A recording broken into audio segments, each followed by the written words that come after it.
An English army had spent the night in the open, in the rain, with almost nothing to eat. Many of the men had been sick for weeks. Dysentery had been tearing through the ranks since the siege at Harfleur. 2 months and 260 miles behind them, they had no cavalry to speak of. Their supply lines had long since broken. The nearest safe harbor was Calais, and a force that outnumbered them by at least 2 to 1, possibly 5 to 1, depending on whose account you trust, stood between them and it. Every rational calculation pointed to one outcome. The English army had perhaps one realistic option: negotiate surrender, accept terms, and go home. Henry V refused. Within 3 hours of the battle beginning, the French command structure had effectively ceased to exist. The question every chronicler asked, and no one fully answered, was simply, how? The war Henry V had resumed in 1415 was not a new one. The conflict between England and France over the legitimate succession to the French crown had been burning in various forms since 1337. Edward III had pressed the claim before him, and the great English victories at Crécy in 1346 and Poitiers in 1356 had made the longbow famous and the French cavalry cautious for a generation. By 1415, that caution had faded. Henry was 27 years old when he led his army across the Channel in August of that year, and the diplomatic record makes his reasoning clear. He had presented France with territorial demands so extensive that their rejection was nearly guaranteed, and he appears to have been prepared for that rejection. He landed in Normandy with approximately 12,000 men and besieged the port town of Harfleur. The siege took 6 weeks longer than anticipated. When Harfleur finally surrendered on September 22nd, Henry's army had already been severely damaged, not by fighting but by disease. Contemporary accounts consistently describe the English camp at Harfleur as devastated by dysentery. Thousands were invalided home.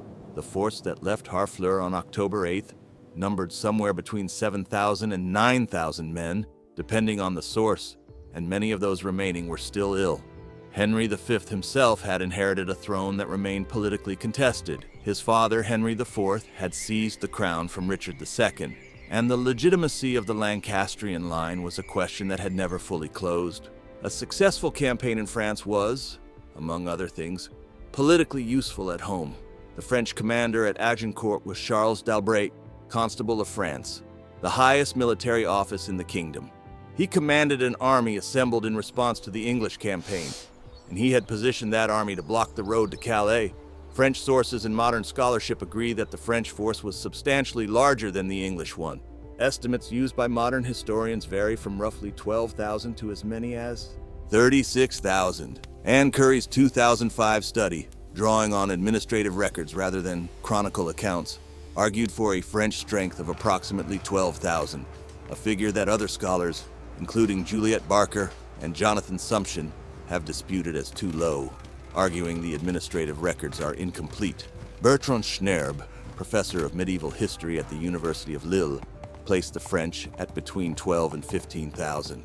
The higher figures in some chronicle accounts, 50,000, 60,000, are widely regarded by modern scholarship as narrative exaggeration, a common feature of medieval battle writing. What is certain is that the French outnumbered the English on October 25th, and that both sides understood this to be the case. The road from Harfleur to Calais should have taken approximately 8 days to march. It took 18. The French had broken the causeways over the Somme ahead of the English advance, forcing Henry's army to move inland, adding days and miles to a march his soldiers were already struggling to complete. The Gesta Henrici Quinti, written by a royal chaplain present during the campaign, records that Henry's scouts found 2 narrow crossing points at Betancourt and Voyenne. The army crossed in single file, men repairing the broken causeways with wood and straw as they went. By the time the English finally crossed the Somme and turned north toward Calais, French heralds had already delivered a formal notice of battle. On October 24th, the two armies came within sight of each other near the village of Agincourt. The French positioned themselves across the road at the northern end of a stretch of open farmland. Henry's army halted to the south, near the village of Maisoncille. Neither side attacked that night. The English, according to multiple accounts, were ordered to maintain silence in camp. The Gesta records Henry's reasoning. He feared that noise would reveal the weakness of his position to the French. The French, who had more men and chose to wait for further reinforcements still marching to join them, did not advance. The night of October 24th was not simply a pause. It was a compounding of the English problem. The men had no significant food supply. The Gesta Henrici Quinti records that the march had been sustained on little more than what could be foraged from an increasingly hostile countryside. Dysentery remained active in the army. Henry's prohibition on noise in camp meant that even the ordinary activity of a military bivouac was suppressed. The French, by contrast, camped with fires and, according to multiple Burgundian sources, in considerable comfort. Their supply lines intact, their reinforcements expected by morning. Enguerrand de Monstrelet, the Burgundian chronicler whose account covers this period in detail, records that French heralds spent part of the night determining who among their commanders would have the right to take the English king prisoner. Such was the confidence of the French leadership that the question of the battle's outcome was, in their estimation, already settled. That confidence had a structural source. The French army contained the highest concentration of noble men-at-arms in France. The Constable d'Albret, the Marshal Boucicaut, 3 dukes, and dozens of counts and barons had all assembled for what was expected to be an uncomplicated destruction of an exhausted foreign army that had nowhere to retreat. The logic was not unreasonable. It simply did not account for the ground, but there was one feature of the terrain that neither commander had yet fully absorbed, and it would prove more consequential than either the numbers or the army's intentions. The field between the two forces was not neutral ground. It was recently plowed farmland, approximately 900 yards wide at the French end, narrowing as it extended south toward the English position, flanked on both sides by the woods of Tramecourt to the east and Agincourt to the west. Contemporary accounts confirm that the preceding week had brought heavy rain, and the plowed soil had turned to deep mud. The significance of this was not immediately apparent. The French, after all, were the ones waiting on the wider end of the field, where their superior numbers could theoretically be deployed across a broader front. What the terrain actually did was create a funnel. As the French advanced south, the flanking forests compressed their front. An army of 12,000 or more, organized in dense columns of dismounted men-at-arms wearing armor estimated at 50 to 60 pounds per man, would be forced to narrow as it moved forward. The English position, at the compressed end of the funnel, was precisely where a smaller defensive force needed to be. Whether Henry had calculated this in advance or had selected his ground for other reasons, the terrain record confirms what the outcome demonstrated. The field did not favor the larger army. Henry deployed his forces on the morning of October 25th across approximately 750 yards of the defile. The Gesta Henrici Quinti and the Chronicle of Jean Lefebvre de Saint-Rémy, a Burgundian herald present at the battle and one of the most reliable eyewitness sources on the English side, both indicate a deployment of roughly 5,000 longbowmen and between 900 and 1,500 men-at-arms. The archers were positioned on the flanks, in wedge formations that extended toward and into the edges of the flanking woods. In front of each archer position, the English drove sharpened wooden stakes into the ground at an angle, pointed outward toward the expected direction of French cavalry. This was a defensive innovation not used at Crécy or Poitiers. Multiple chroniclers note it specifically. The men-at-arms, dismounted, held the center. Henry himself fought on foot among them. For 3 hours after dawn, neither army moved. The French were waiting for reinforcements. Henry, whose men had little food and no advantage from delay, eventually advanced his line toward the French position, moving into longbow range and bringing the engagement within his own terms rather than the enemy's. The Gesta records that as the English moved forward, they halted within what the chronicler describes as extreme bow range, approximately 300 yards, and the archers opened fire. The tactical sequence that followed depended entirely on what the archers had done the previous evening. According to the Gesta Henrici Quinti, and corroborated by the Chronicle of Jean Lefebvre, the English archers had spent time before the battle driving sharpened wooden stakes into the soft ground of the field, long pointed poles set at an angle, points directed toward where French cavalry would have to approach. This was not a standard feature of English battle deployment. Neither Crécy nor Poitiers had used it. The stakes converted the archer positions from vulnerable flanks into structured defensive obstacles. French cavalry, sent along the flanks specifically to eliminate the archers before the infantry advance, was turned by the stakes and by the woods, and when it retreated, it did so directly across ground that the infantry behind it was already crossing. Contemporary sources from both sides agree that the cavalry retreat disordered the advancing French men-at-arms before any significant hand-to-hand contact had occurred.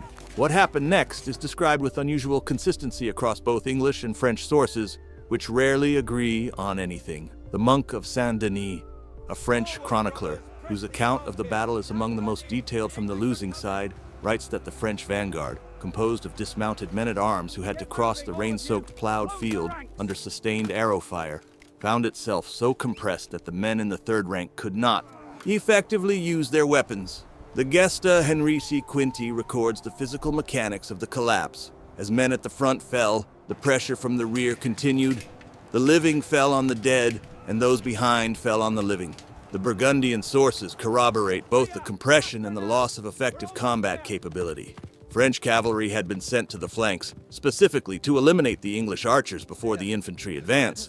But the flanking woods prevented the outride they needed, and the sharpened stakes turned the charge. The cavalry retreated, churning the already muddy ground further, and their retreat ran directly back into the path of the advancing infantry. Contemporary accounts agree that by the time the main French line reached English positions, they were disordered, exhausted from crossing several hundred yards of mud in full armor, and so tightly packed that organized fighting had become impossible. But it was a decision made in the middle of the battle, not the terrain, not the arrows, that transformed a French defeat into a catastrophe. The French vanguard, driven back and largely incapacitated, had left thousands of men on the ground, many of them still alive, many of them high-ranking nobles who had surrendered and been taken prisoner by English soldiers. Under the rules of medieval warfare, these prisoners represented significant ransom value. They were assets, not threats. The English were in the process of collecting them when news reached Henry that a French force was attacking the English baggage train at the village of Maisoncelles, and that the French rearguard, still largely uncommitted, appeared to be reforming for a renewed assault. The Gesta Henrici Quinti places this moment clearly. Henry, seeing the French third line apparently moving, and with his exhausted army encumbered by prisoners who in some accounts outnumbered their captors, ordered the prisoners killed. The order was controversial, even by the standards of the time. The Gesta records that his own knights refused on the grounds that the prisoners had already surrendered, and that ransom rights were being surrendered with them.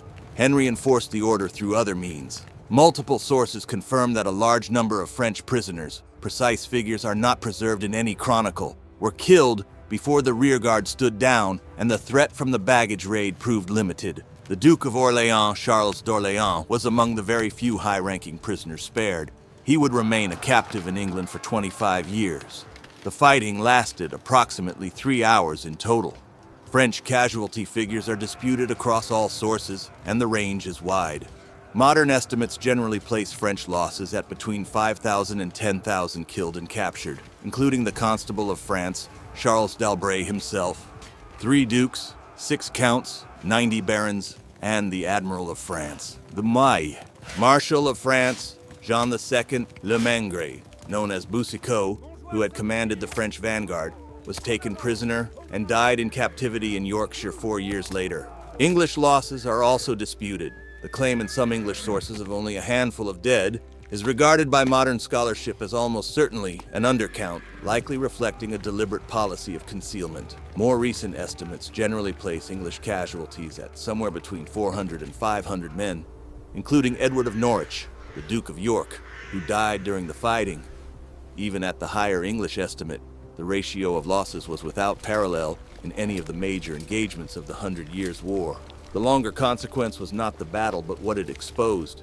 The Armagnac faction of the French nobility, which had led the army at Agincourt, bore the weight of the defeat and the political blame that came with it. Within 10 days, the Burgundian faction, which had not committed forces to the battle, moved on Paris. France did not recover its political coherence for years. Henry spent the following 18 months preparing and then executing a sustained campaign in Normandy, taking Rouen in 1419 after a siege that lasted months and cost the city its food supply. The Burgundians, rather than opposing the English advance, eventually reached an accommodation with it.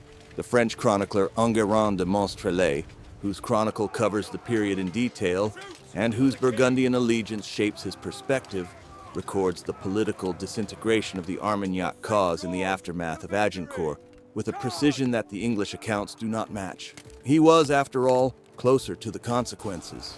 French court writer Christine de Pizan wrote a poem in the immediate aftermath of the battle, describing the grief among women of the nobility whose husbands and sons had not returned. The French sources from this period refer to Agincourt not by name but as the accursed day, a designation that appears consistently in French writing for generations afterward.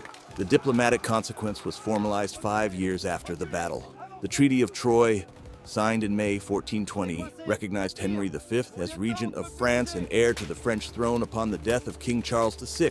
It also betrothed Henry to Catherine of Valois, the French king's daughter, cementing the arrangement dynastically. It was the culmination of everything the Agincourt campaign had been designed to produce. Henry never reached Paris as its king. He died on August 31st, 1422, at the age of 34, of dysentery, the same disease that had ravaged his army at Harfleur 7 years earlier. While on campaign near Paris, King Charles VI of France died 9 weeks later. The 2 crowns Henry had fought his entire reign to unite passed to his 9-month-old son, Henry VI, who would eventually lose both of them. The English hold on France, which Agincourt had made possible, collapsed over the following decades under pressure from French forces inspired in part by Joan of Arc. By 1453, England held nothing in France except Calais. The archers who survived Agincourt went home to villages that had no frame of reference for what they had done. The Gesta Henrici Quinti closes its account of the battle with a sentence that historians have returned to repeatedly. It records that Henry, on the morning after, attributed the victory entirely to God and warned that any man who claimed personal credit would face execution. What that says about the king's certainty, or his uncertainty, about how the battle had actually been won is a question the sources leave open. The French called it the accursed day. The English built a carol around it that is still sung. Neither description fully accounts for what the terrain, the mud, and the command decisions of October 25th had produced. Agincourt had won England a generation of glory, had not won the war. This was Empyrean archive, where the past still rides.